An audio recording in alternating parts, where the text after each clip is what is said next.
दिल छूने वाली कहानी। एक फरिश्ता यह भी, मैं कई दिनों से बेरोजगार था। एक एक रुपये की कीमत जैसे करोड़ों लग रही थी।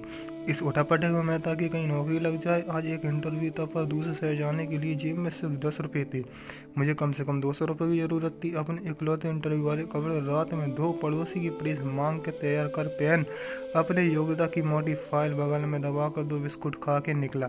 लिफ्ट ले पैदल जैसे तैसे चिलचिलाती धूप में तरबतर, बस इस उम्मीद में स्टैंड पर पहुंचा कि शायद कोई पहचान वाला मिल जाए जिससे सहायता लेकर इंटरव्यू के स्थान तक पहुंच सकूं।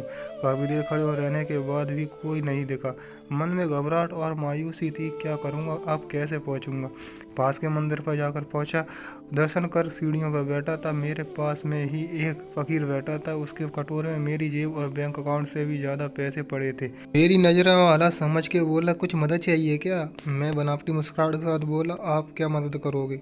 चाहो तो मेरे पूरे पैसे रख लो। वो मुस्कुराता बोला। मैं चौंक गया। उसे कैसे पता मेरी ज़रूरत? मैंने कहा, क्यों? शायद आपको ज़रूरत है। वो गंभीरता से बोला, हाँ है तो, पर तुम्हारा क्या?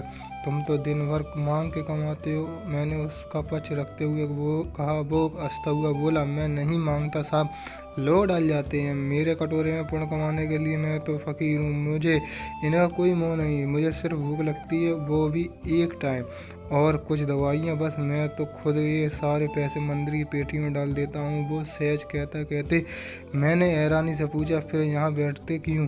ज़रूरतमंदों की मदद करने, कहते हुए वो मन मन मुस्कुरा रहा था। मैं उसका मुंह देखता रह गया। उसने 200 रुपये मेरे हाथ पर रख दिए और बोला, जब हो तब लौटा देना। मैं उसका शुक्रिया जताता हुआ वहाँ से अपने गंतव्य तक पहुँचा। मेरा इंटरव्यू हुआ और सिलेक्शन भी। मैं खुशी वापस आया। सोचा उस फकीर को धन्यवाद दे दूँ।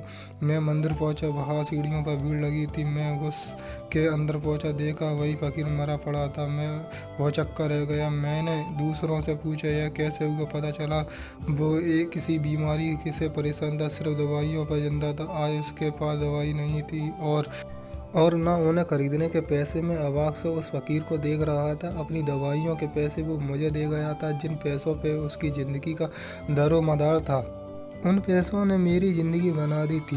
भीड़ में से कोई बोला, अच्छा हुआ मर गया। ये भिखारी भी साले बोझ होते हैं, कोई काम के नहीं। मेरी आंखें डगडगा आईं।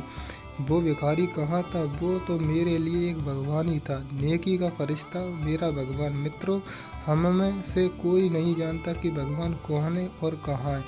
किसने देखा है भगवान को? बस इसी तरह मिल जाते हैं।